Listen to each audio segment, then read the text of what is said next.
प्रभु जी वाणी 3 जून 1981। शाम की आरती के बाद श्री महाप्रभु जी ने अपने संदेश के प्रचार करने का आदेश दिया। श्री महाप्रभु जी अभी अभी एक धार्मिक यात्रा से लौटकर आए थे। इस वर्ष उन्होंने फूलों की घाटी जो बद्रीनाथ के निकट है की यात्रा की थी। अभी बरसात आरंभ नहीं हुई थी। दोपहर के बाद महाप्रभु जी गौतम गंगा के निकट स्नान के लिए पहुँचे तो बहुत जोर की आंधी आई। यह आंधी तूफान इतने जोर का आया कि पहले हैड़ा खान में कभी न आया था। धूल और रेत उड़ उड़कर आंखों में आने लगी और समय से पूर्व ही अंधेरा सा होने लगा। चारों ओर धूल के बादल छा गए, परंतु महाप्रभु जी आगे ही बढ़ते रहे।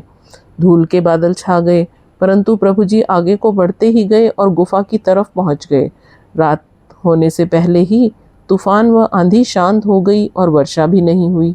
श्री महाप्रभु जी बोले कि अब समय आ गया है कि श्री प्रभु जी का संदेश और उनके संसार में उपस्थिति होने का संदेश सारे विश्व में पहुंचाया जाए। सत्य, सरलता व प्रेम का संदेश घर घर पहुंचाया जाए। इस प्रकार कार्य के लिए एक कमेटी या सभा बनाई जानी चाहिए। श्री महाप्रभु जी ने चीन, रूस और कोरिया में विशेष रूप से उनके संदेश का प्रचार करने को कहा।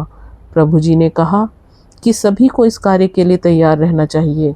श्री महाप्रभु जी बोले कि लोग अभी तक नहीं समझे कि इस पृथ्वी में अवतार लेने के बाद उन्होंने हिंदुस्तान की खाद्य समस्या का हल कर दिया है और विश्व में भी एक बड़ा परिवर्तन होने जा रहा है।